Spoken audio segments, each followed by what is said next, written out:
Bom dia, meus irmãos da paz. Deus é bom, não é? Em todo tempo Deus é bom, amém? A bondade dele tem nos acompanhado, não é verdade? Amados, nós conversando com o nosso pastor, Francisco,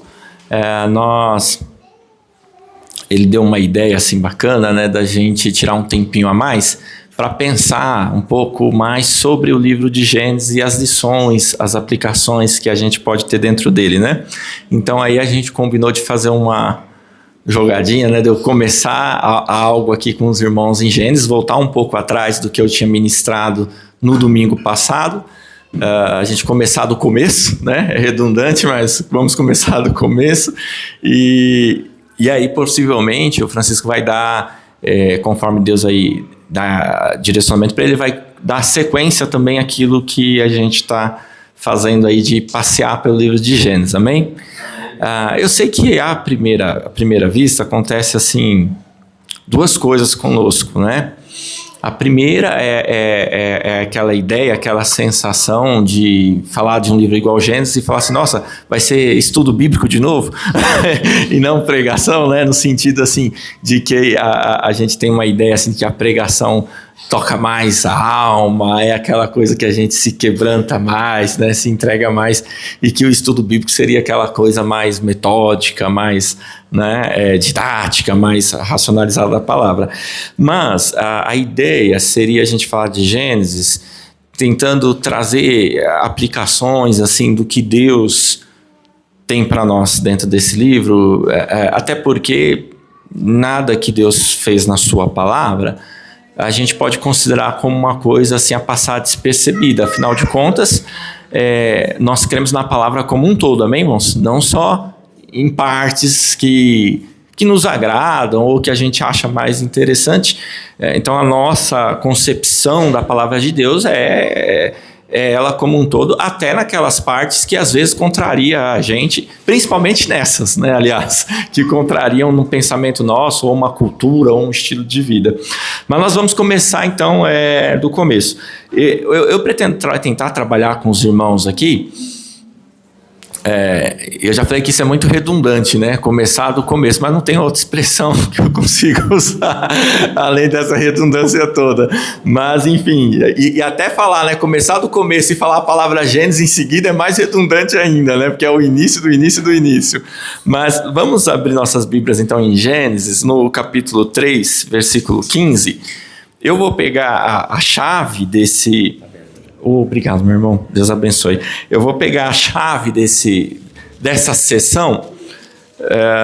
Vamos ficar com um texto base para a gente poder passear. Vamos ficar com um texto base. Então, o nosso texto base vai ser Gênesis 3:15. A versão que eu estou usando hoje é a ACF, né, que é a Almeida Fiel. Mas eu recomendo para os irmãos, para aqueles irmãos que estiverem iniciando, às vezes, na leitura, e querem ler Gênesis, querem ler Êxodo, querem ler Levítico, Números, eu começaria usando uma versão mais contemporânea, né? Uma versão assim mais NVI, NVT, linguagem de hoje. Por quê? Porque às vezes a gente tem dificuldade com algumas palavras que aparecem nesses livros iniciais, e essas versões vão nos ajudar a dar um clareamento assim maior. Aqueles irmãos que já estão bem acostumados com a leitura, aí a CF, essas Bíblias que têm um português mais arcaico, né? Não arcaico no sentido de ser ruim, mas de ser tradicional, de ser uma gramática ali mais... um texto ali mais... conservador, vamos dizer assim, na escrita, né? Gênesis capítulo 3, versículo 15, que é o nosso texto-chave. Talvez não só daqui, talvez até do livro inteiro, né? Diz-nos assim a palavra de Deus: e porei inimizade entre ti e a mulher, e entre a tua semente e a sua semente. Esta te ferirá a cabeça e tu lhe ferirás o calcanhar. Amém? Sem sombra de dúvida, essa é a primeira profecia da Bíblia. Gênesis 3:15. É a primeira profecia a respeito de Cristo também, da vinda de Cristo, né? aquele que viria e pisaria a cabeça da serpente. Isso se refere à crucificação, né? A serpente morde o calcanhar, representa a crucificação, mas Jesus esmaga a cabeça porque ele morre na cruz, mas ressuscita ao terceiro dia, vencendo, amém? Então, vencendo a própria morte, né? Então, Gênesis 3,15 é, assim, sem sombra de dúvida, a primeira, talvez, profecia messiânica que a gente tem, primeira referência direta a Cristo, já nos 3 primeiros capítulos. Vamos, assim, contextualizar algumas coisas. A primeira delas é, assim, uma breve introdução ao livro de Gênesis. A gente tem que pensar que o livro de Gênesis, a sua escrita assim, a sua história, o seu relato é o mais antigo, mas a sua escrita não. Então, basicamente, isso significa o seguinte, que o livro de Gênesis ele foi escrito muito tempo depois do que esses fatos ocorreram. Logo, nós temos 2 formas de pensar isso aqui. A primeira é quanto ao autor. Tradicionalmente, a gente segue, né, a tradição cristã teológica de que o autor que escreveu o livro de Gênesis foi Moisés. Obviamente, Moisés usou de 2 recursos para poder escrever esse livro. O primeiro recurso, sem sombra de dúvida nenhuma, foi a revelação divina. Deus transmitiu a Moisés. Isso sem cometer aqui nenhum exagero, nenhuma heresia, a gente tem que imaginar que quando Moisés falava com Deus, Deus não deu para Moisés só o que nós temos escrito. Até porque, se você parar para pensar, como que funciona um relacionamento? Um relacionamento é a comunicação, não é verdade? Imagine quantas coisas Moisés conversou com Deus e que não estão escritas na Bíblia. E que não foram relatadas. Paulo mesmo, ele tem essa questão, né? Quando ele fala que ele teve uma revelação, que ele não sabe se no corpo ou não, mas que ele foi levado até o terceiro céu e viu coisas, ouviu da parte de Deus coisas que ao homem não é permitido falar. Paulo fala isso, então quer dizer, e ele não fala que coisas são essas que Deus falou para ele. Então a nossa limitação humana em relação a saber de tudo, não vamos saber de tudo e nem Deus quer que a gente saiba de tudo. Então fica despreocupado se você é um ser humano comum que não sabe de tudo e que não tem resposta para tudo. Não temos e não teremos. Não é essa a ideia de Deus que a gente tem a resposta para tudo. A saciar a nossa curiosidade, bem? Mas então a gente entende assim que muita coisa do que está aqui em Gênesis foi uma revelação da parte de Deus para a vida de Moisés e a partir daí Moisés vai escrevendo esses livros. Veja só, você que também há, evidentemente, a questão assim de testemunho. Porque Moisés, ele viveu com a família de Faraó, com a filha de Faraó, ainda criança até a fase adulta, mas a gente tem um relato de que ele era instruído na cultura hebreia, na cultura judaica, né, ali nos ensinamentos ali religiosos da época.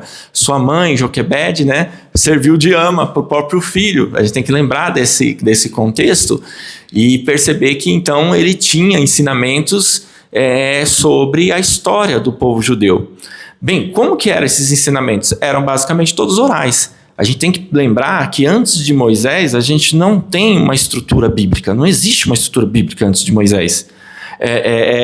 A partir de Moisés que a gente vai ter uma organização do texto mais antigo bíblico que a gente tem, que seria ali o Pentateuco, que seriam os primeiros livros. Gênesis, Êxodo, Levítico, Números e Deuteronômio. É a partir de Moisés. Antes disso, não. O que a gente pode ter antes de Moisés são 2 coisas. Primeiro, a tradição oral. A essa época, a tradição oral era muito forte. Ou seja, não sei se alguém aqui já fez aquela roda de conversa na fogueira, que fica contando história do passado, aqueles irmãos às vezes mais antigos gostavam de jogar um gamão e bater um papo, né? O Fernando tá rindo ali, ó. Acho que fazia anos que ele não ouvia essa palavra gamão. Né? Eu falo que eu tenho um espírito do passado, viu? Então assim, mas era muito comum, né? Essa cultura, então da oralidade, às vezes até hoje, né? Quantos pais, mães, avós não costumam contar contar para os netos, para os filhos, coisas lá do passado, da história, da família, né?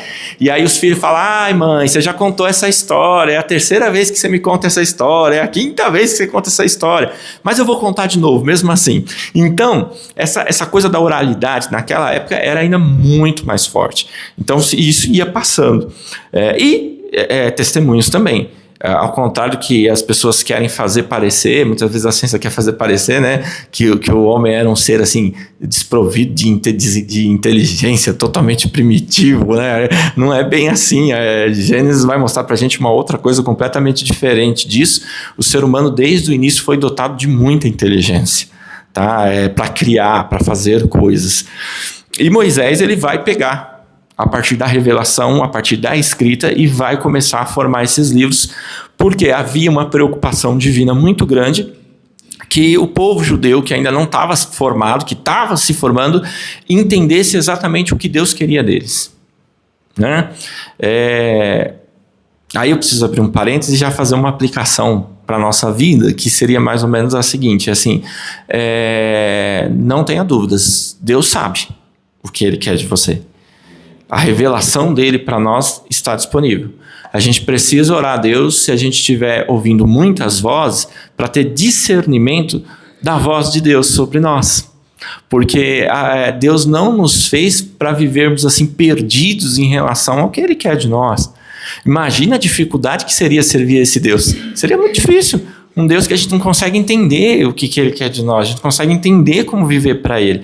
Não. Deus não trabalha assim. Deus, na revelação da sua palavra, Ele vai deixando muito claro como Ele nos ama, como Ele quer trabalhar na nossa vida, na vida do seu povo, e as condições para tudo isso ocorrer. E estão na sua palavra, amém? Então, desde cedo, Deus providencia isso.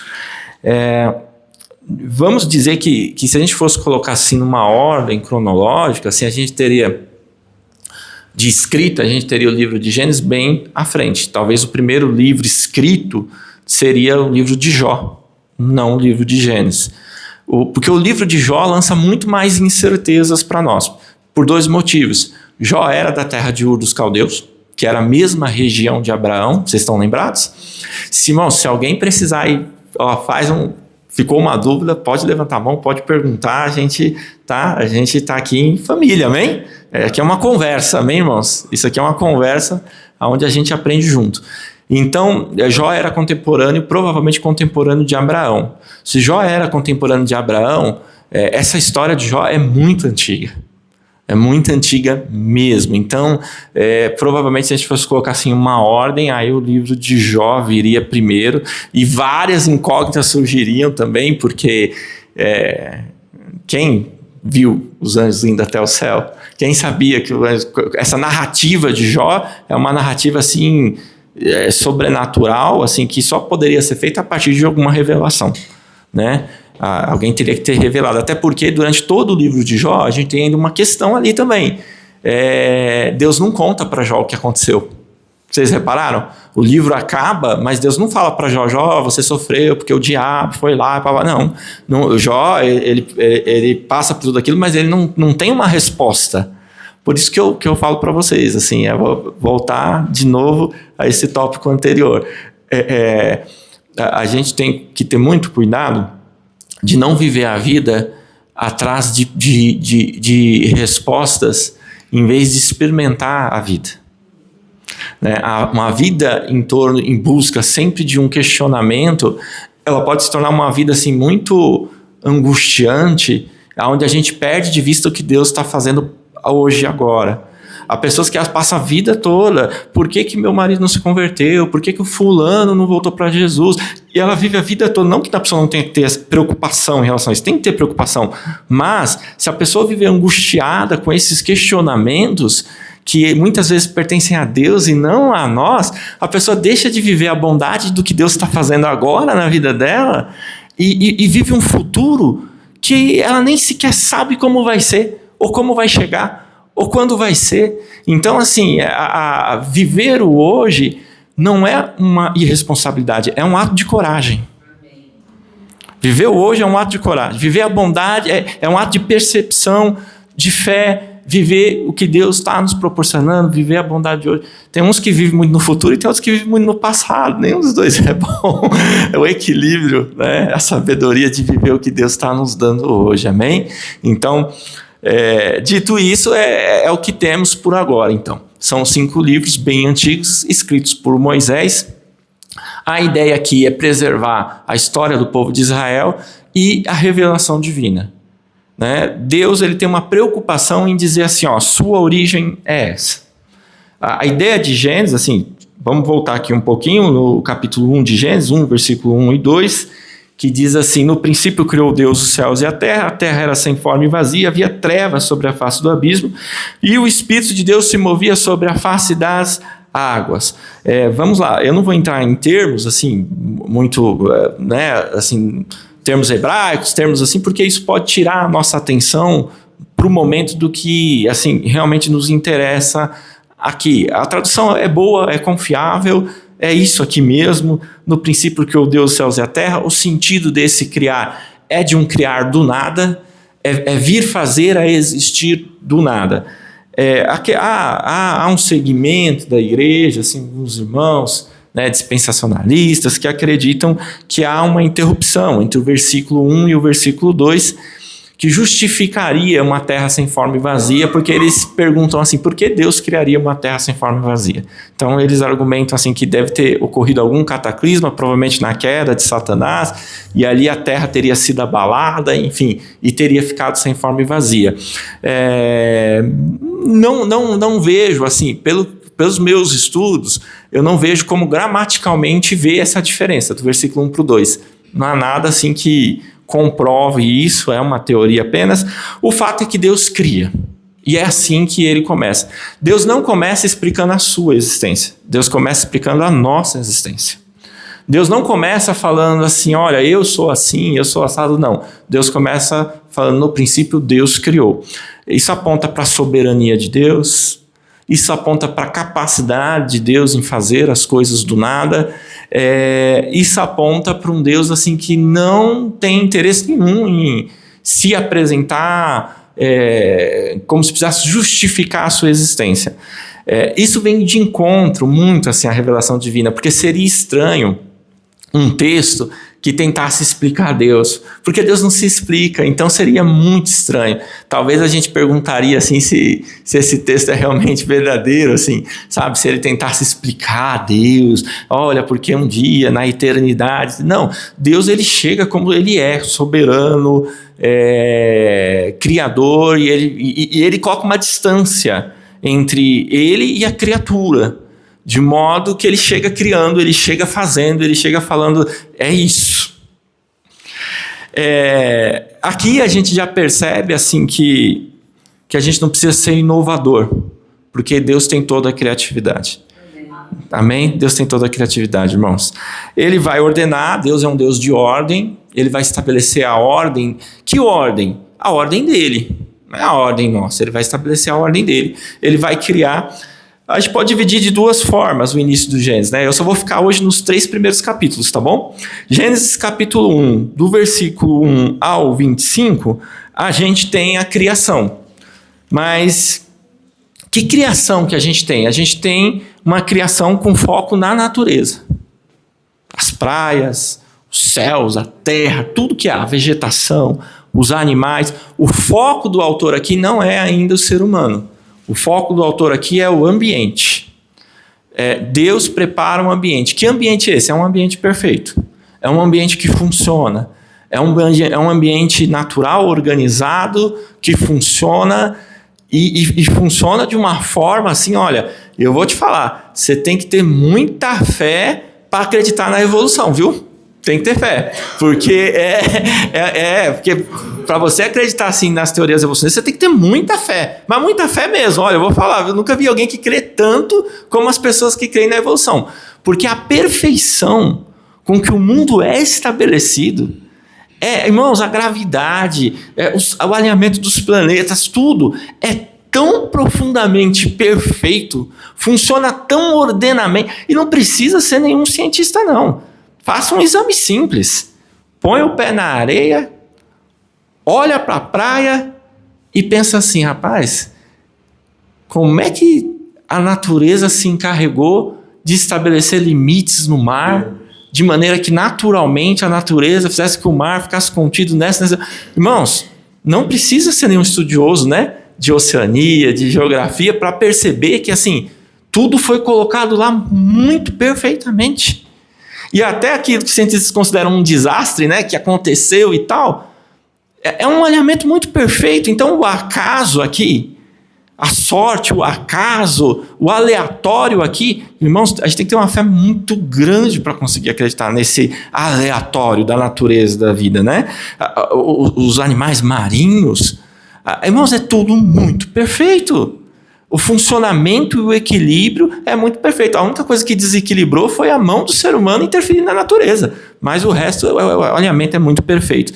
Então, não tem como a gente não perceber assim, que só um ser que pensa, um ser pensante, um ser perfeito, com intelecto, com inteligência absurda, seria capaz de fazer o mundo da forma que fez. E até ele pensar primeiro nas coisas, depois no homem. Primeiro nas coisas. Tudo que o homem vai precisar. Olha que coisa. Tudo. O ambiente perfeito. Perfeito para que pudesse colocar o homem lá. Então, assim... Eu uso muito essas referências assim de praia, porque eu gosto muito de praia. Se eu pudesse, eu fazia uma cabana assim na beira da praia e vivia lá. Porque eu gosto muito de praia, né? E toda... Hã? Ela não comunga, algumas vezes eu levei ela forçada.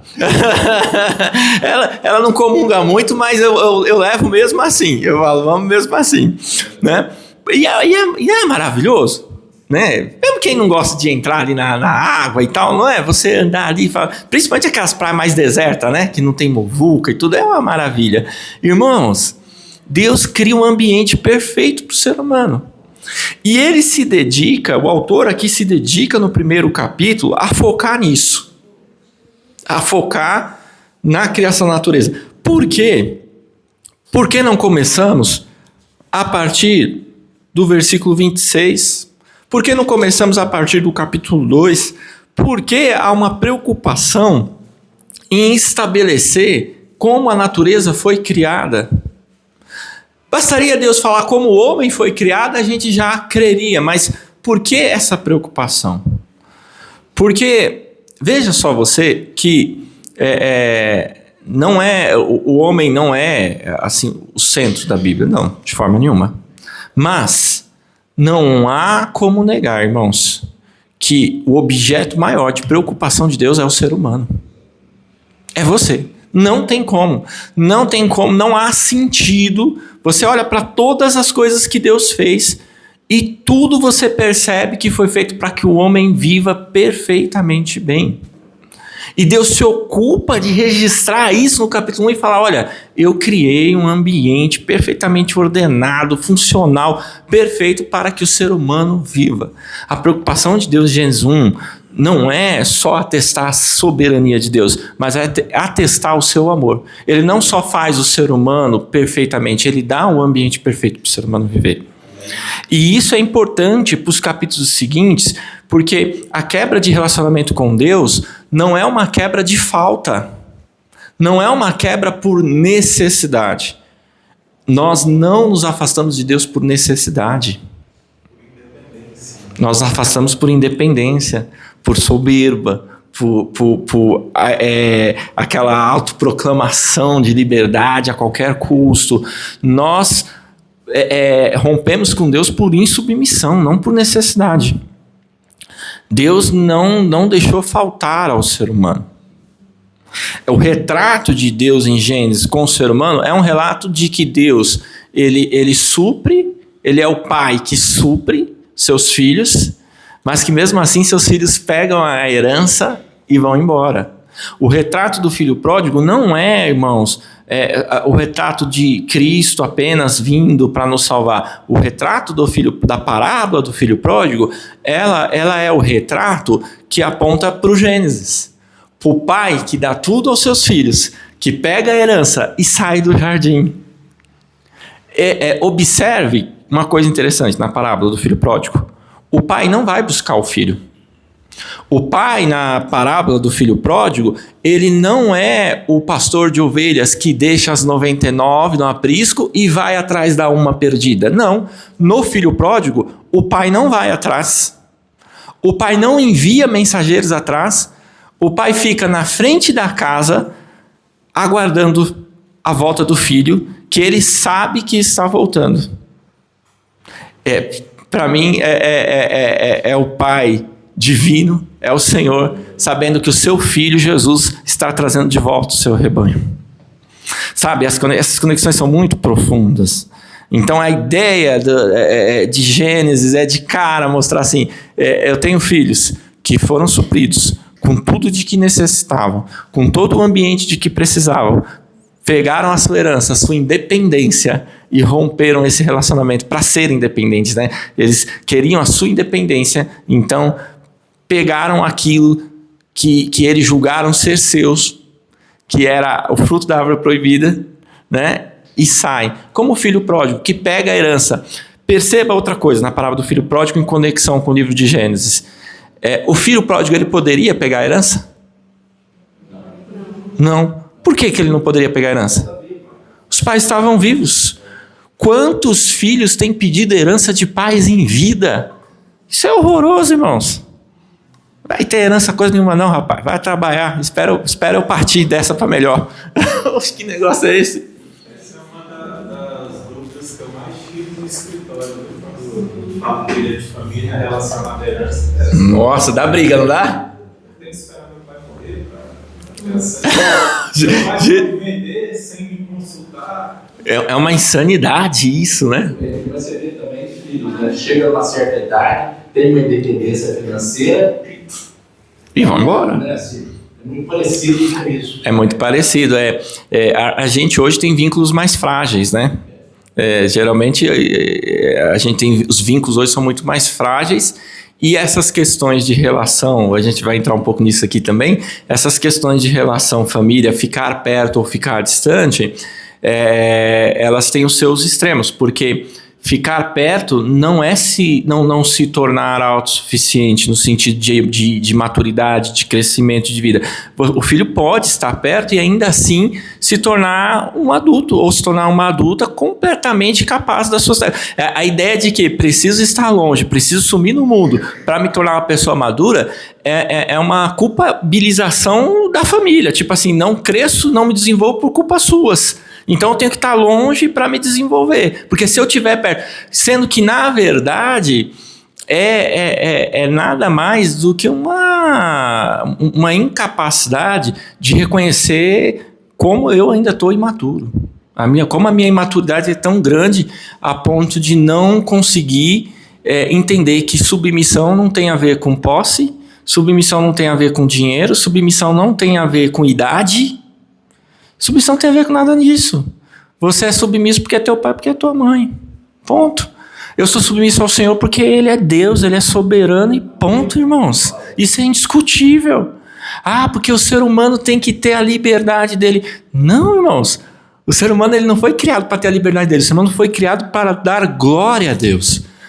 O ser humano, ele foi criado e na existência dele, ele traz glória a Deus. E aí, em nome dessa pretensa liberdade, eu rejeito a Deus para viver uma vida aonde que o filho pródigo foi viver? Nos porcos. O que ele pegou? O que foi que o filho pródigo percebeu? Ele lá ele não chegou a comer, hein? Ele estava querendo, ele não chegou a comer, estava querendo. Aí ele olhou, falou, caiu em si. E o que foi que ele caiu em si? Nossa, mas até os servos do meu pai têm comida e estão melhor do que eu. Eu vou lá e se ele deixar eu ser servo, já tá bom demais. Eu sempre digo, né? Essa é a verdadeira marca do arrependimento. Não é o que volta exigindo bens, honrarias. Pai, voltei... Agora prepara aí uma festa para mim. Não, o filho pródigo ele volta assim, pai, pequei contra ti, pequei contra o céu, eu não mereço nada, estou aqui, olha, me faz aqui de servo, de qualquer coisa aqui que você me deixar aqui como servo, eu topo. Isso é arrependimento. Arrependimento cheio de exigência, meu filho, enfia dentro do bolso e volta para onde você veio, né? Porque isso não é arrependimento. E eu aceitar isso também não é amor.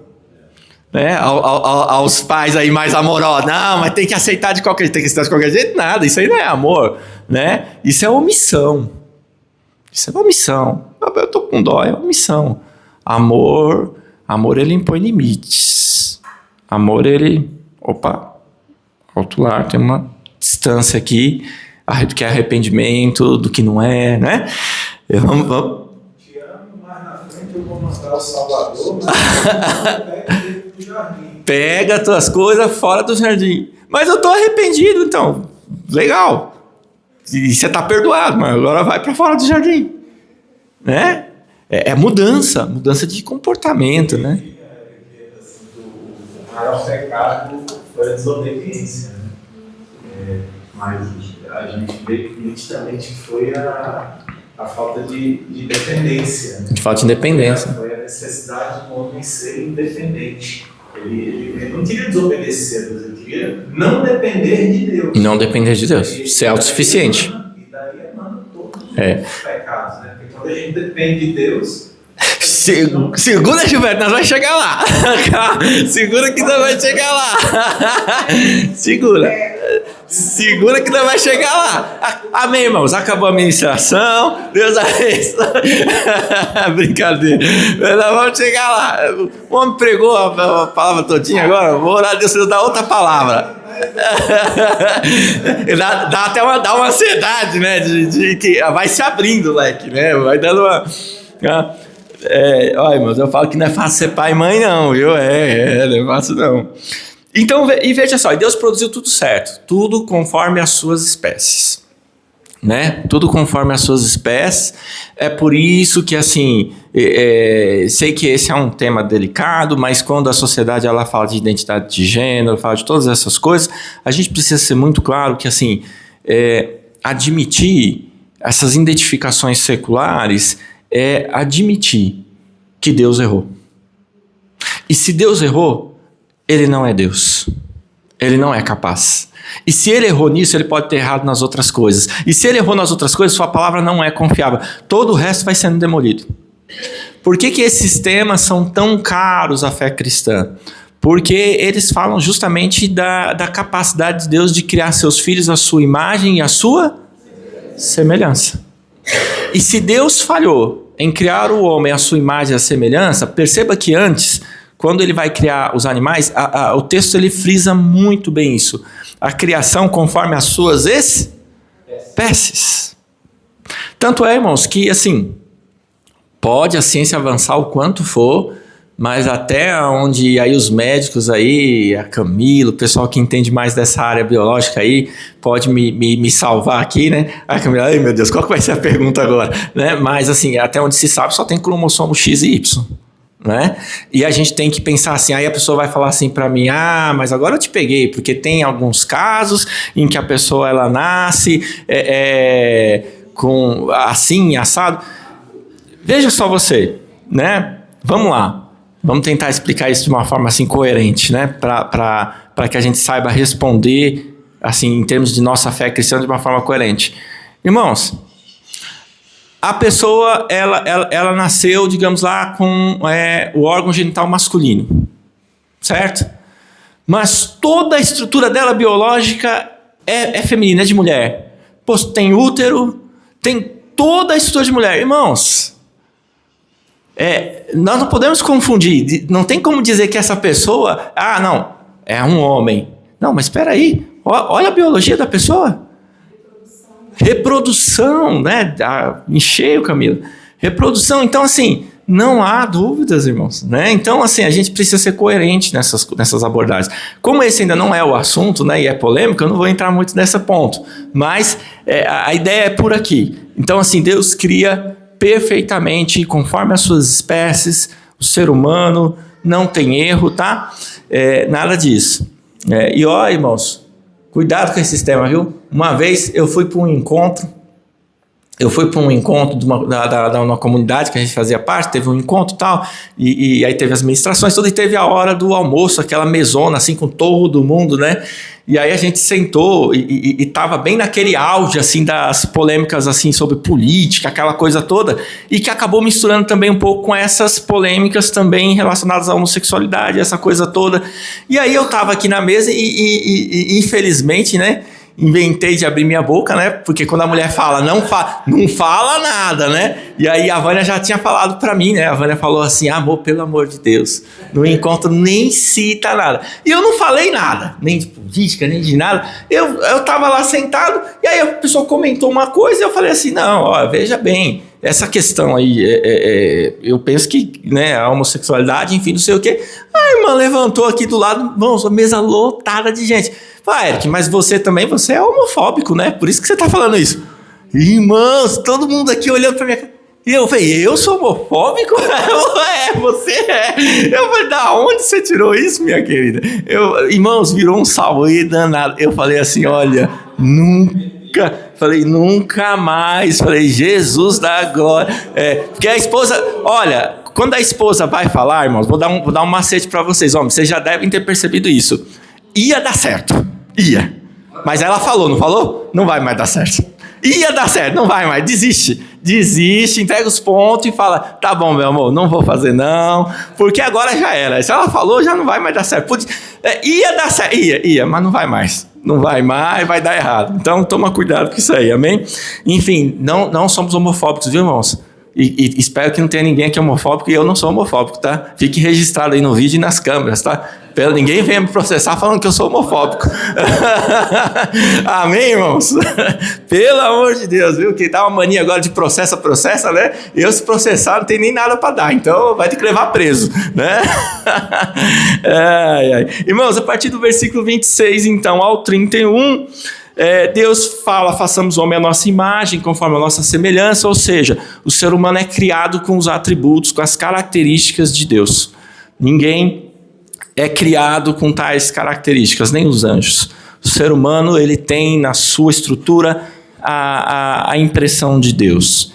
Ele é criado para ter conexão com Deus, ele é criado para ter relacionamento. O homem tem corpo, o homem tem alma, o homem tem espírito. Como é que a gente divide isso? Corpo é fácil, corpo físico. A alma é a sede da vida, e é uma vida inteligente, é uma vida com capacidade de entendimento, a alma. E o espírito é o que nos permite se conectar com Deus, ter espiritualidade. Se não tivéssemos espírito, não teríamos espiritualidade. Porque a Bíblia fala que Deus é Espírito, Deus é Espírito. Então, Jesus fala assim, que os verdadeiros adoradores adorarão em... Se o ser humano não possui Espírito, então ele não teria capacidade de espiritualidade. A capacidade de espiritualidade do homem é dotada a ele para que ele se relacione com Deus, não tem outro fim. Ser espiritual não é ser, assim, fogo puro, não. Ser espiritual é ser capaz de se relacionar cada vez mais com Deus, amém, com o Espírito Santo. Amém? Ser espiritual é relacionamento com Deus, é intimidade com Deus, é espiritualidade, é isso. Eu vou fazer uma dinâmica aqui com os irmãos, rapidão, tá? Vou abrir aqui, não sei se alguém já fez esse teste ou já viu. Você já viu? Gilberto, se você já viu, não acaba com a minha dinâmica, não. Se você já viu, só faz assim, ó. Eu já vou entender que você já viu. Não, pode falar assim, meu irmão, pelo amor de Deus. Eu vou fazer aqui uma dinâmica com os irmãos, bem simples, bem tranquila, bem legal, tá? Vou abrir aqui no chat GPT. E vou fazer uma oração. Vamos lá. Eu gostaria de uma oração muito profunda, sobre o amor de Deus, sobre o amor de Deus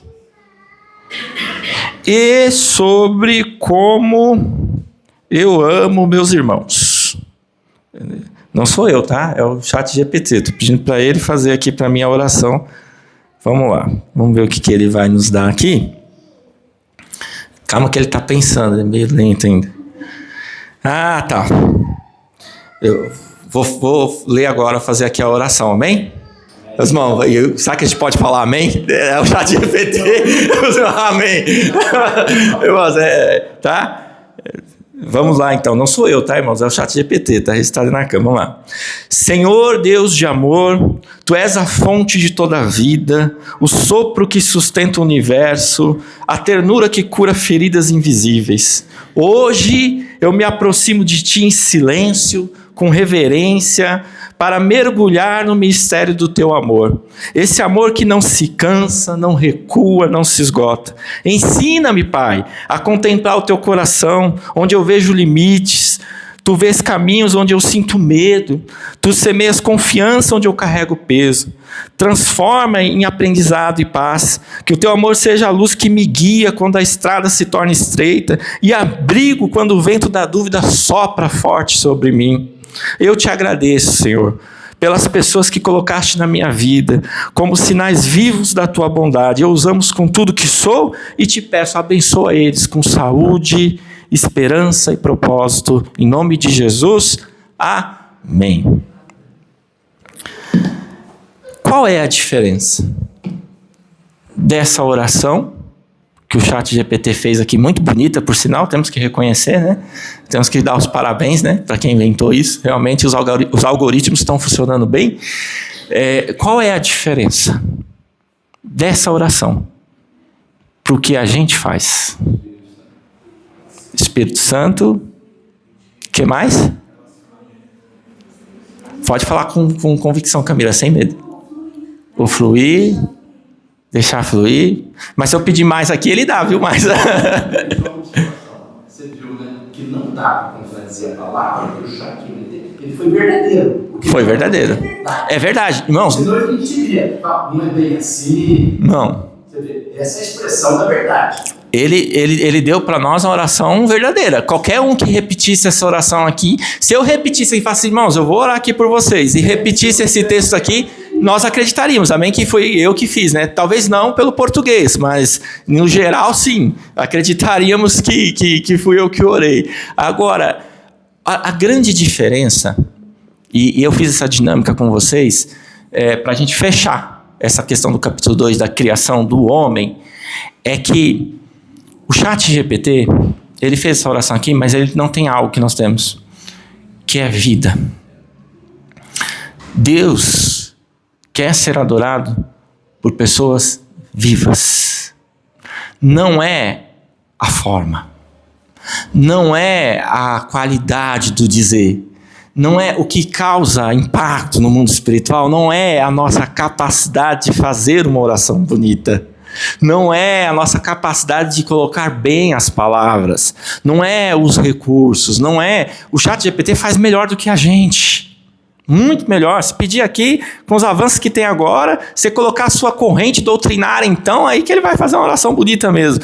Mas para Deus, isso aqui não significa nada, porque Deus olha para isso aqui e é algo sem vida, e Deus quer que saia algo que tenha vida, que saia aí de dentro. Espiritualidade.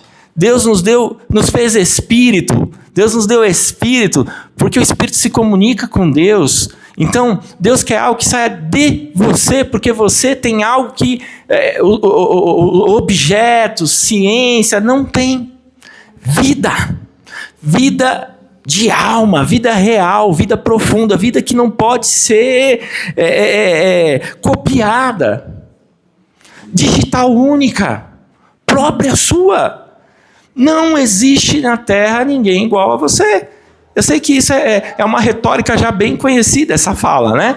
Mas quando a gente faz esse experimento, perceba que você pode fazer uma oração muito mais simples que essa aqui, e Deus vai receber.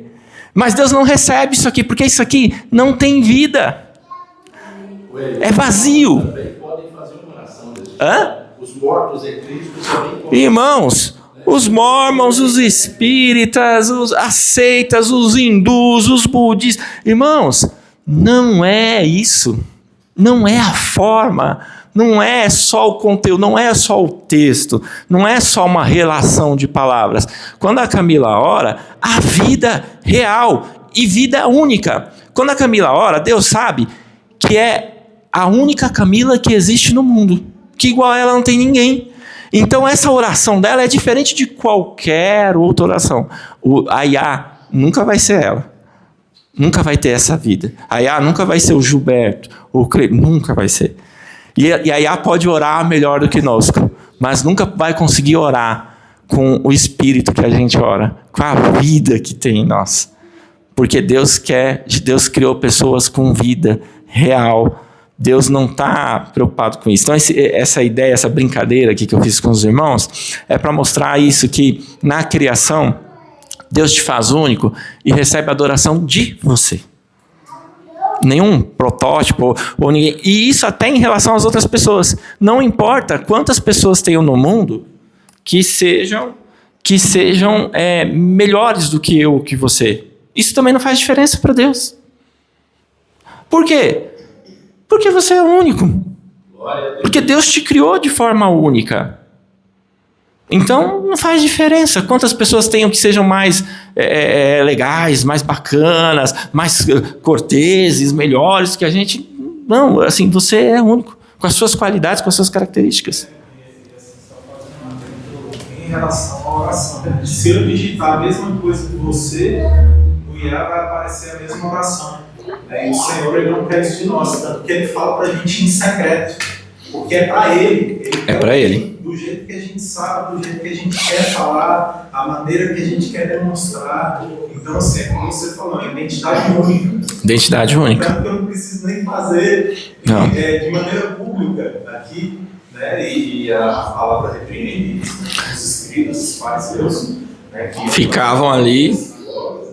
Então, senão o Senhor, ele quer isso que você está falando, a intimidade. É aquela coisa, ó. Nós dois estamos te olhando, você está olhando para mim, nós dois caminhando. Sabe, irmãos, nós, assim, Deus, ele não tem problema em ouvir as nossas fraquezas. Deus não tem problema em ouvir as nossas necessidades. Deus não tem problema em que a nossa oração seja a oração do que realmente a gente está sentindo. Irmãos, quer orações mais complicada do que os salmos? Que isso, irmãos? A oração dos salmos. Vamos ser sinceros. Você chegaria na casa de uma pessoa e você oraria mesmo o salmo? Senhor, prepara perante uma mesa, Senhor, perante os meus inimigos. Você ia falar, eu não vou orar isso não, meus irmãos vai pensar o quê? Eu estou orando contra os meus inimigos. Não é verdade? Mas o salmista orou. Mas era um tempo de guerra, era um tempo... Mas ele falou para Deus, falou assim, Deus, pega meus inimigos, Senhor, dá um jeito neles.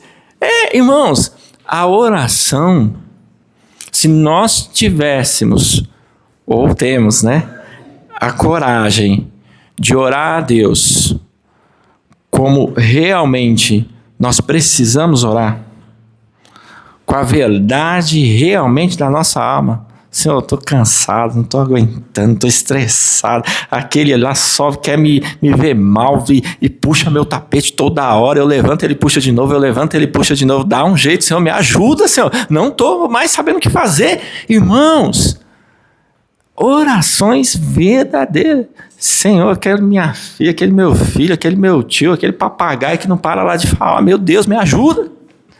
Sabe, assim, oração verdadeira. Só que a gente tem muito brios, né, irmão? Muito brios para falar as coisas, né? A gente é muito cheio de...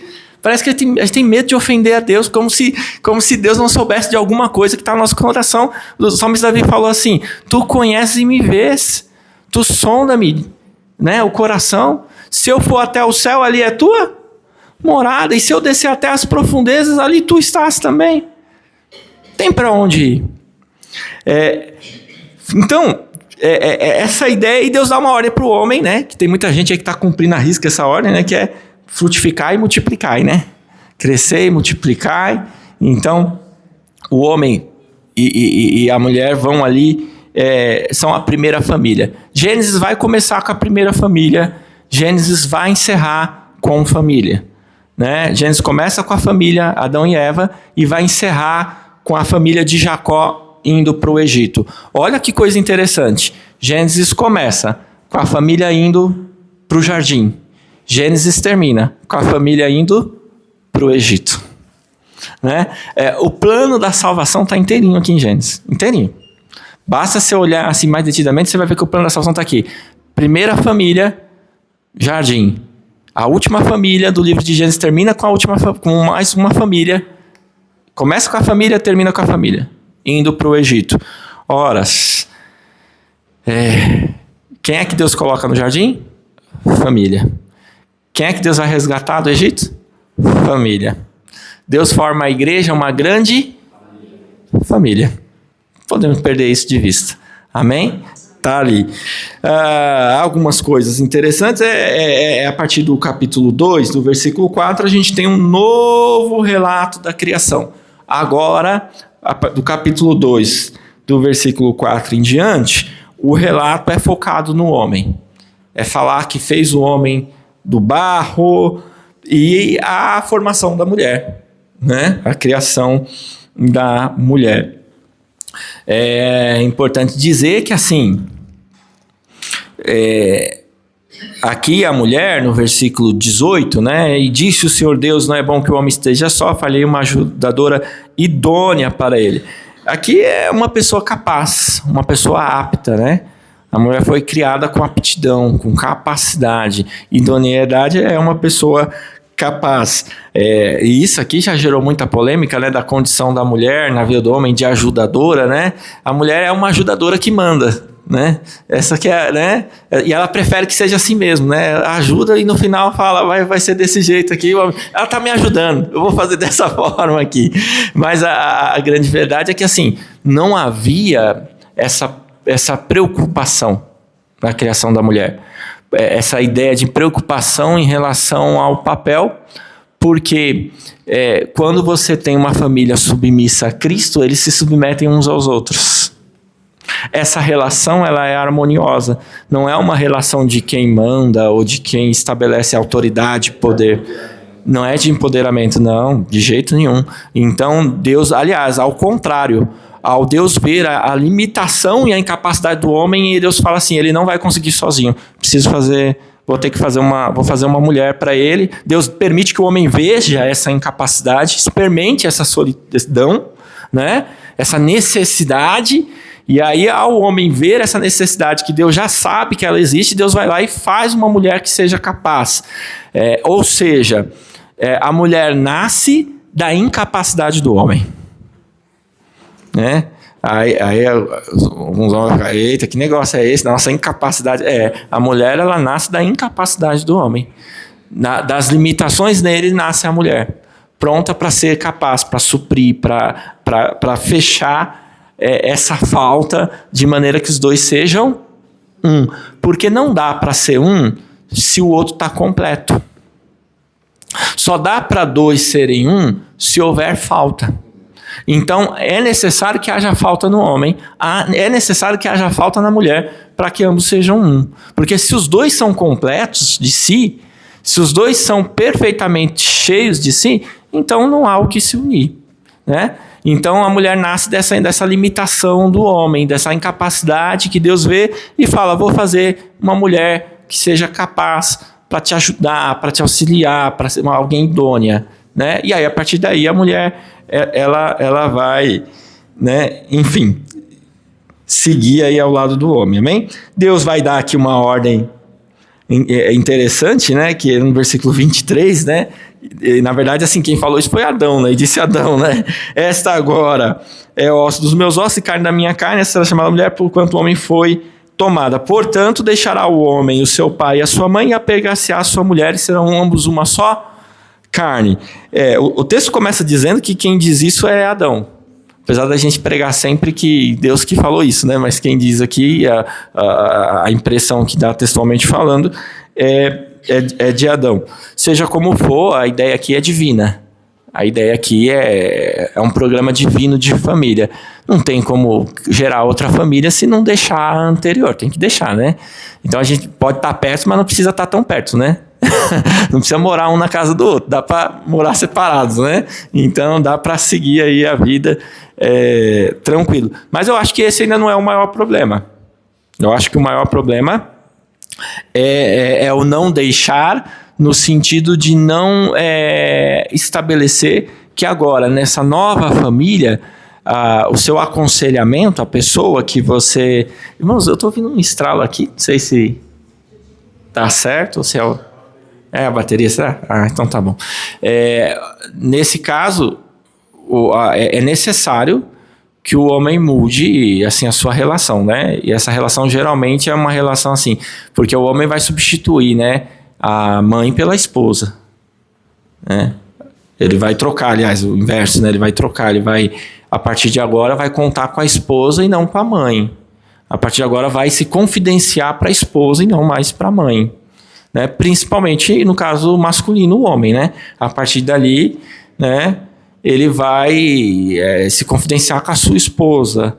É a sua esposa que ele vai pedir. Não é que ele não pode pedir conselho para a mãe, tá? Mães, fiquem tranquilos, hein? Daqui a pouco encerra essa administração aí, ó, né? Mas, assim, o programa natural é que a mãe, ela perca aquele espaço que ela ocupava ali e que a esposa seja alguém que vai fazer isso. Isso é tão culturalmente aceito que você vai perceber que antigamente tinha muito aquela ideia de se ensinar as moças mais novas para poderem cuidar dos seus maridos. Lembram disso? Tinha muito isso, não tinha? Porque era considerado, e deveria ser hoje considerado, uma tarefa importante. Afinal de contas, a esposa, ela é responsável ali por muita coisa que o marido vai ou não fazer ou vai seguir, né? Então, a capacidade da mulher de influenciar, às vezes, se você não estiver conseguindo convencer o camarada, chega na esposa dele, fala para ela, conversa lá com seu marido, rapaz, né? Que ele não quer... Aí ela fala, vou pensar, vou avaliar se isso aí é uma boa ou não. Então, a esposa tem um poder, assim, de influência sobre o marido muito grande, né? E tolo é o homem que não, a mulher comigo, né? Aí ela é Nabal, né? E Nabal, não seja Nabal, porque você sabe o que aconteceu com Nabal, né?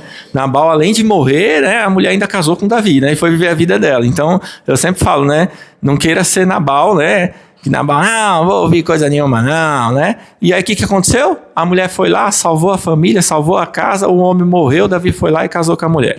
Então, olha a vida da mulher mudando, né? E Nabal, né, tolo, né, como dizia o próprio nome dele, né, ficou lá e morreu. Então, assim, tem essa capacidade de influência, tanto para o bem quanto para o mal. Haja vista lá em Atos, a gente tem aquele caso famoso, né, de Ananias e Safira, né, que foi dando ali a ideia e Safira foi ali concordando com tudo, sendo que ela podia ter brecado ali e falado, não, peraí, rapaz, que negócio é esse? Vamos fazer a coisa certa aqui, recebemos tanto, vamos dar tanto, né? Vamos falar a verdade, e ela não fez, né? Então, aqui a gente tem essa ideia. No capítulo 3, a queda, os irmãos já conhecem bem, né? Trágico.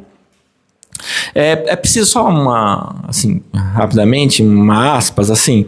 Irmãos, Adão servia a Deus servindo nas coisas da vida. Perceberam isso? Adão cuidava lá do jardim, passeava lá. Deus não propôs para nós, irmãos, nenhuma vida mirabolante. Adão servia a Deus nas coisas da vida, vivendo a vida. Não era nada assim, sabe? Adão, você vai ter que voar e fazer um negócio. Não, Deus não nos pede nada, irmãos, que nós não possamos fazer. Se Deus está pedindo para você fazer algo, você consegue fazer. Se esforça, vai lá que você consegue, porque se Deus está falando, né, ele se responsabiliza por isso. Então, no capítulo 3 e 4, encerra essa sessão aqui de Gênesis, que é o início da criação com propósito, com origem, e encerra na queda. E no capítulo 3, infelizmente, eu digo infelizmente, né, porque as mulheres não tem jeito, vão ficar com essa marca aí até a eternidade, até Jesus voltar, né? De que a mulher vai lá e come do fruto proibido e dá ao seu marido. A serpente, né? O que ela vai mexer ali com Adão e Eva é a questão da autossuficiência, é a questão da independência, é a questão da ideia de ser igual a Deus e de poder fazer tudo por si mesmo e não precisar de Deus. Essa é a ideia, e essa é ainda hoje a maior tentação do ser humano. Você olha assim os programas políticos, você olha as coisas acontecendo no mundo, você vê que ainda tem essa tendência do ser humano achar que ele pode criar algo para resolver o problema da humanidade a parte de Deus. Sem a necessidade de incluir Deus nisso, se a gente se reunir aqui e for boas pessoas, a gente resolve as coisas e fica tudo bem. Não fica. A parte de Deus nada fica bem, irmãos. A natureza humana é uma natureza caída, né? E começa aqui na queda, com essa tentativa de autossuficiência, com essa tentativa de independência e um grande ensinamento, né? Toda mentira do diabo sobre a nossa vida, ela é uma meia mentira. Ou seja, se apodera de verdades e de mentiras entrelaçadas. Porque a serpente era mais astuto que todos os animais, astuto no sentido de esperta, de inteligente, de sagaz, né? Que Deus tinha feito. E é assim que Deus disse: não comereis de toda árvore do jardim, disse a mulher serpente, do fruto da árvore do jardim comeremos. Mas do fruto da árvore que está no meio do jardim, disse Deus: não comereis dele, nem nele tocareis, para que não morrais. Acrescenta, né? Não é nem para tocar, hein? Nem olha para o fruto. Deus não tinha falado isso, mas ele já vai acrescentando. E a serpente fala: olha, certamente não morrereis. De fato, a serpente usa uma meia-verdade.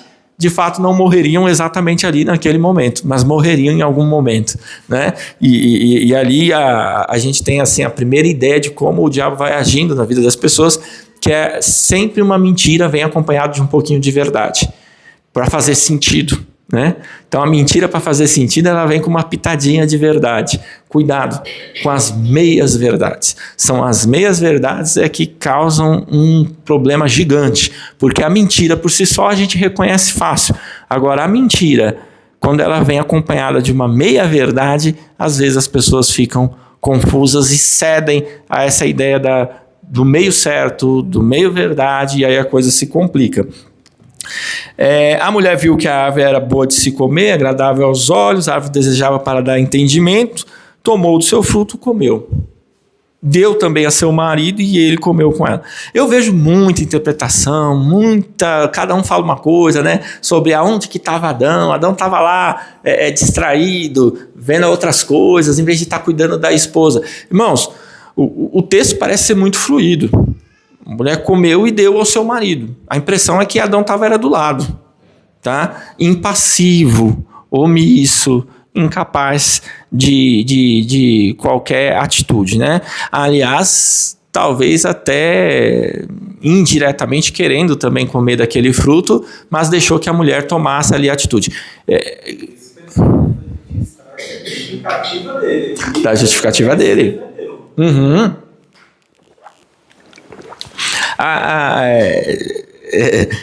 A primeira coisa, né, que o homem faz é se justificar. Eu vou chegar lá. Essa parte aí é interessante. Bem, a mulher come do fruto, o homem também, os olhos dele se abrem, ou seja, a situação fica muito trágica, né? É interessante o fato da mulher conversar assim naturalmente com a serpente, né? E não pensar assim, nossa, mas é uma mulher com uma serpente conversando comigo? Como assim, né? Tipo, alguma coisa de errado tem, né? Não. Parece que o relacionamento deles com os animais era algo muito tranquilo, muito perfeito, né? Não havia essa ferocidade que existe hoje nos animais. E a primeira coisa que acontece é eles perceberem que estavam nus. Irmãos, a primeira coisa que acontece é a vergonha. O pecado, ele traz vergonha. A primeira coisa que acontece com eles não é o entendimento que traz a independência que eles procuravam. É um entendimento que traz vergonha. Porque conhecer o mal pela experiência é um mal. Como assim, Eric? Veja bem, quando você ensina seus filhos, quando seus filhos estão lá, você quer ensinar alguma coisa para eles, você quer que eles saibam o que é o mal sem experimentar o mal, não é? Não é isso? Amém? Eu quero que a Esther, ela saiba definir o que é errado. Eu quero que ela saiba o que é errado. mas sem fazer o que é o errado. Ok? Essa didática não é nova não, Deus já empregava ela. Por quê? Porque o conhecimento a partir do relacionamento com Deus era um conhecimento que ia sendo cada vez mais progressivo. Lembre que Deus, ele passeava pelo jardim, visitava, conversava. O que Deus fazia, irmãos? Ensinava o homem e a mulher cada dia. Deus ia lá, passava pelo jardim, conversava com o homem, conversava com a mulher, e deveriam falar de coisas assim que o homem completamente desconhecia. Estavam ensinando, Deus estava ensinando o homem e a mulher. Sobre tudo, né? Não nos é contado que o homem conversava ali e a mulher com Deus, mas conversavam bastante. Deus tinha prazer na virada do dia, do entardecer, em passear todo dia pelo jardim e conversar com o homem, com o ser humano. Quando ele experimenta o mal, ele tem entendimento, mas pela prática do mal. Deus estava ensinando o homem o que era errado pelo entendimento não do experimento, mas da consciência, da inteligência que Deus havia dotado o ser humano. Por exemplo, Deus vai lá e fala para o homem assim, você não vai comer do fruto proibido, né? Esse fruto você não vai poder tocar. É uma regra de ensinamento. Não é só uma regra no sentido de perversidade, de fazer o homem, meu Deus, se revirar porque ele queria tanto comer aquele fruto proibido. Não, mas é uma regra que estabelece entendimento do que o homem pode, do que o homem não pode fazer, do que é submissão, né, do que é se submeter ao Senhor e assim por diante. Depender do conhecimento do Senhor. Exatamente, Gilberto. Depender do conhecimento do Senhor. E é assim que Deus quer que a gente cresça na graça e no conhecimento. Não pela experimentação do mal. Então aqui não. Aqui o ser humano ele vai experimentando o mal. E conhecer o mal por experimento é um mal em si mesmo. Primeira coisa que acontece então, ao experimentar o mal por si mesmo é a vergonha. A primeira coisa que acontece quando nós estamos envoltos em uma situação de pecado é a vergonha. Irmãos, alguém aqui que já errou, que já cometeu algum pecado, que já errou, depois que você pecou, a primeira coisa que você fez foi ler a Bíblia? Alguém já passou por essa situação de falar assim, pequei, deixa eu ir lá ler a Bíblia, para ver o que a Bíblia diz? Não, eu não quero nem passar perto da Bíblia, você é doido? Eu abro aqui, parece que tudo que eu leio já é batendo em mim. Você não quer proximidade, porque a vergonha causa a rejeição. Os sintomas da vergonha, qual que são? Sentimento de culpa, esconder, não quero falar sobre isso. Fraqueza, justificação, negação. Não quero falar sobre isso. Não, vamos falar sobre qualquer outra coisa sobre isso, eu não quero falar. Vergonha, né? É por isso que a justiça de Deus, justificação, ocorre de maneira diferente. A justificação, Deus te torna justo novamente através dele. Olha que coisa maravilhosa. O diabo chega e fala, não, mas ele é culpado. Não, ele não é mais culpado. Eu peguei a culpa dele na cruz e dei a minha justiça a ele. Não é justiça no sentido de vingança. Não, é justiça no sentido que agora ele é justo. Justificado. Não há culpa sobre ele. Eu levo sobre ele toda, né? Ele leva sobre ele toda a nossa enfermidade, todas as nossas dores, toda a nossa culpa. Dores emocionais, físicas, Deus leva tudo sobre ele. Amém? E indo para o nosso encerramento, vai fechar... Vamos parar por aqui.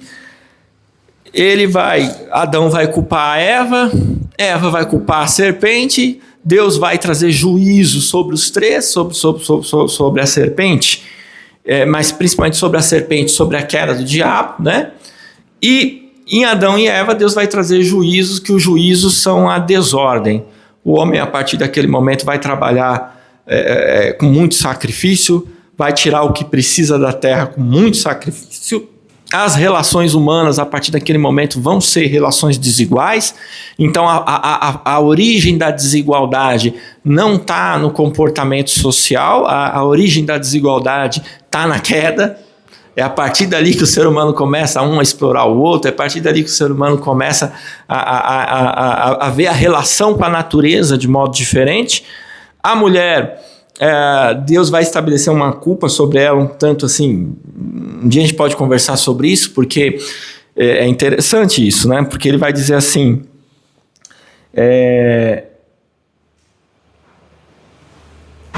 E a mulher, versículo 16 do capítulo 3, multiplicarei grandemente a tua dor e a tua conceição, com dor darás à luz a filhos, ou seja, dá uma ideia, parece que a mulher não sentia dor, alguma coisa do tipo na gravidez, enfim, é algo de se pensar, né? Aí, né, recorre a Camila de novo, né? Vamos pensar aí né, como seria isso, né? O que acontece aqui? E o teu desejo será para o teu marido e ele te dá? A dominação do homem sobre a mulher não nasce na criação. Observaram isso? Nasce da queda, nasce do pecado. A desordem no lar familiar da mulher ser forçada a uma dominação, a uma sujeição que não é a submissão divina, é algo que nasce a partir da queda. Então a gente sempre tem que pensar que as desordens familiares que acontecem dentro da nossa casa, geralmente elas são frutos de uma desordem espiritual, de uma desordem do reino, de uma desordem de entendimento do reino de Deus dentro de casa, de uma falta de compreensão de como Deus quer que a família se relacione, falta de compreensão dos filhos, falta de compreensão dos pais, da família em geral, né? Observe que lá em Efésios, Paulo vai fechar isso, e aí eu já estou fechando. Paulo vai fechar isso de uma forma interessante. Ele vai falar assim, eu vou abrir rapidinho, amém? Vocês me dão só mais um minutinho? Amém? Efésios, vamos lá, rapidinho. Efésios, capítulo 4. Desculpa. Efésios, capítulo 6. Efésios, capítulo 6. E tem um porquê. E tem um porquê de ser no capítulo 6. Paulo não coloca aleatoriamente.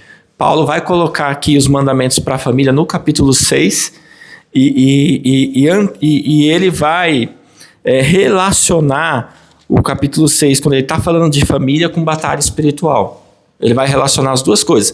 Repare que na primeira parte do capítulo 6 ele vai falar de família. Na sequência, Paulo vai abordar a questão de batalha espiritual, para vocês verem como essa questão de família é complexa e como isso tem a ver com a visão que a gente tem do reino de Deus dentro de casa. Tá? Irmãos, pela nossa própria força, nós não sustentamos nossa família. Nós não conseguimos. O que sustenta a nossa família é o Senhor, amém? Temos que colocar o Senhor no centro delas. Você vai ver isso do capítulo 1 até o capítulo 9, você tem uma ordem aí de submissão da família e dos seus relacionamentos. Do capítulo 10 em diante, você vai ver que Paulo interliga essa questão da família com batalha espiritual, com as coisas que acontecem no mundo espiritual, com a ação maligna sobre a vida das pessoas, amém? Vós, filhos, versículo 1, sede obedientes aos vossos pais. Deus começa pelos filhos, falando assim, é um dever de vocês ser obediente, independente de qualquer coisa. Perceba que Paulo não fala que vocês têm que ser obedientes por conta disso e disso. Não, Paulo fala, sede obedientes. Se encerra aí, amém? Obediência, irmãos, não é algo que é conquistado a partir de que eu vou fazer certas coisas para que o meu filho seja obediente, para que a minha filha seja obediente a mim. Não, obediência é uma questão intrínseca aqui, amém? Honra teu pai e a tua mãe, que é o primeiro mandamento com... Por que tem tanto jovem morrendo cedo hoje em dia? Já repararam nisso? Como cada dia que passa a violência no meio de jovens vem crescendo cada vez mais e ceifando a vida de jovens? Para que te vá bem e vivas muito tempo sobre a terra. Essa aqui é a promessa para os filhos. Todo mandamento de Deus é assim, toda parte da Bíblia. Toda a Bíblia é assim, um mandamento, uma promessa. Um mandamento, uma promessa. Todo mandamento de Deus tem uma promessa. Pode olhar Bíblia de capa a capa, você vai ver. Mandamento, promessa, mandamento, promessa, mandamento, promessa. Toda, ou promessa, em seguida, mandamento. Toda a promessa de Deus na Bíblia, praticamente toda, eu provo para você, ela é condicional. Praticamente todas as promessas de Deus na Bíblia, se você reparar, você vai perceber que elas são condicionais. Aqui tem uma promessa aos filhos, condicional. Filhos, sede obedientes aos vossos pais, porque isto é justo. Honra teu pai e tua mãe, que é o primeiro mandamento com promessa. para que te vá bem e viva muito tempo. Versículo 4.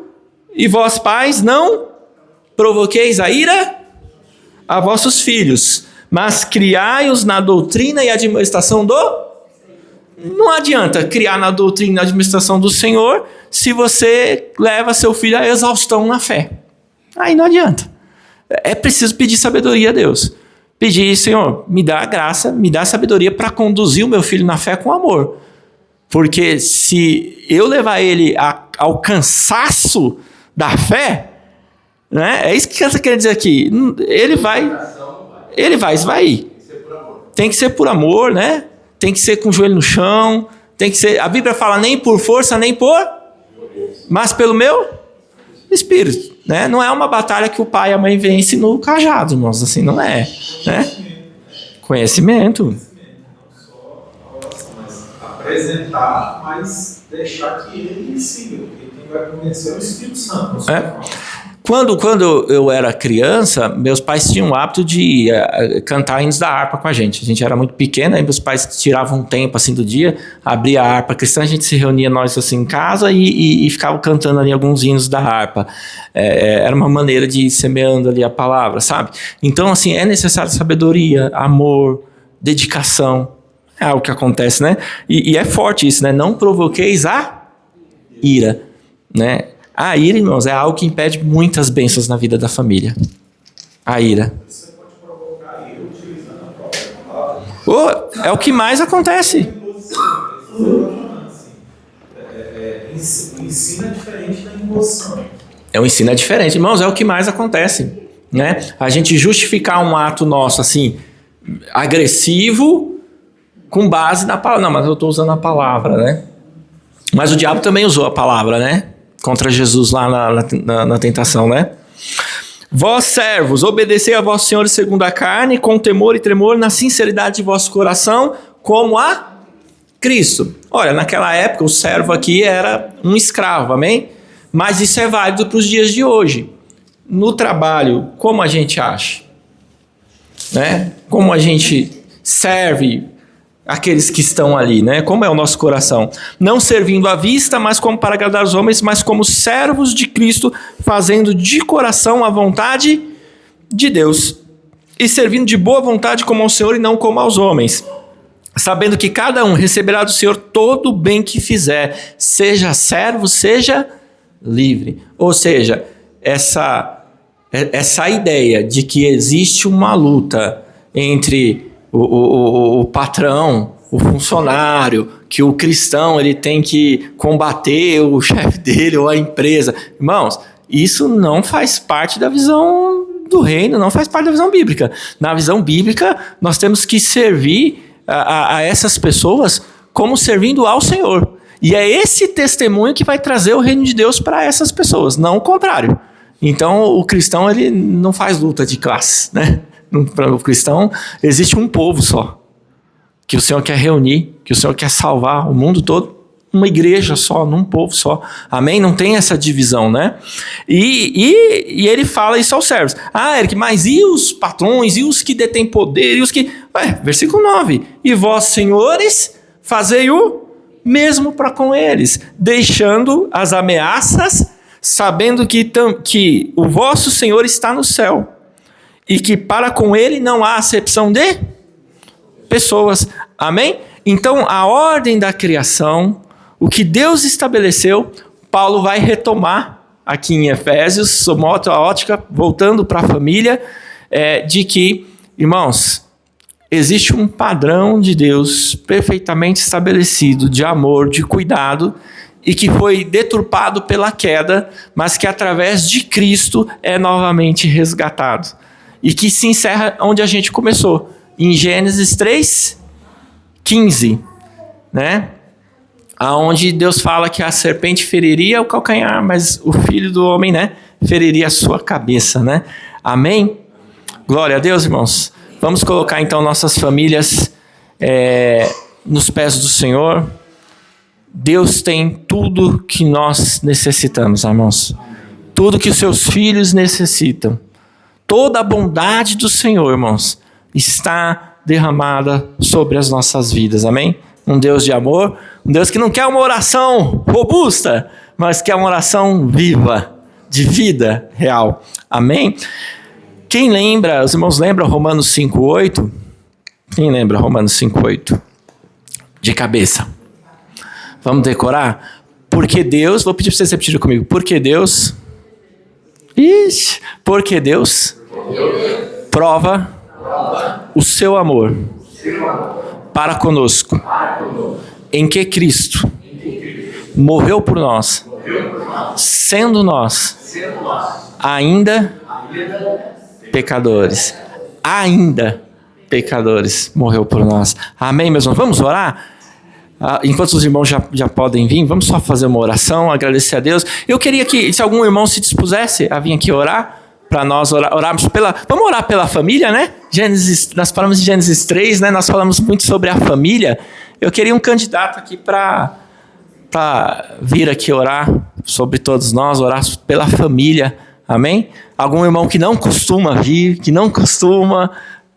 Deus vai encher de coragem, de fé, vem aqui orar pela família.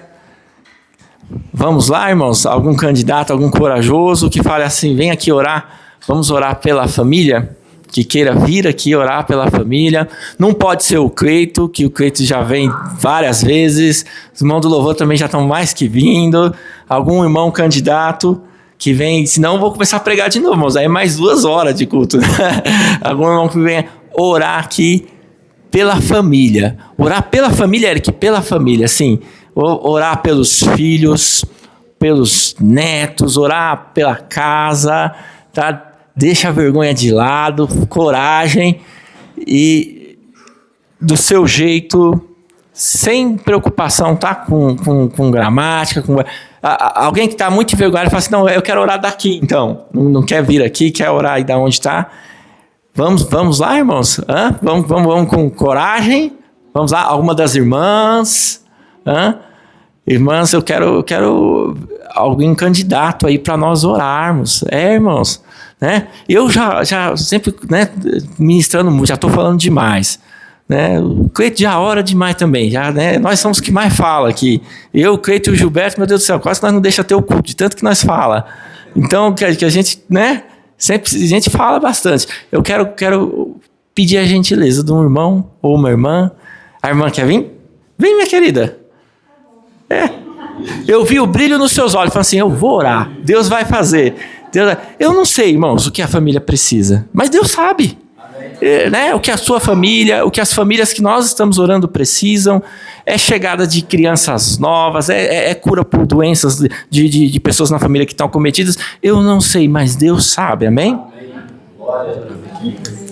Senhor Deus, eu venho pedir, Pai, que o Senhor cuide de cada família, Pai, que o Senhor abençoe cada criança, Pai, que consigam, Pai, estar na presença do Senhor, que a nossa família consiga ser imagem e semelhança de Ti, Pai, que os nossos filhos consigam olhar para nós e vejam o amor do Senhor e queiram cada dia mais, Pai, estar na Tua presença, Senhor, que a gente possa, Pai, ter sabedoria, que às vezes não é fácil a gente criar filhos, a gente quer sempre dar o melhor, mas às vezes a gente quer ir do nosso jeito, mas a gente tem que confiar, Pai, no Senhor e entregar, Senhor, o nosso sentimento, o nosso coração, para que a gente possa encaminhar nossos filhos, porque para a gente dar uma educação para os nossos filhos, a gente tem que primeiro passar pelo Senhor, que é o Senhor que vai capacitar nós como pais para educar os nossos filhos, Pai. E eu peço em nome de Jesus, Pai, fortaleça a nossa casa, a nossa família, para que a gente possa ser uma grande pessoa, Senhor, na presença de Deus, ser cristãos de verdade, Pai, que a gente possa ser exemplo, Pai, em nome de Jesus, Senhor, amém. Amém, meus irmãos, dê uma salva de palmas para Jesus, amém, meus irmãos? Amém. Glória a Deus, meus irmãos.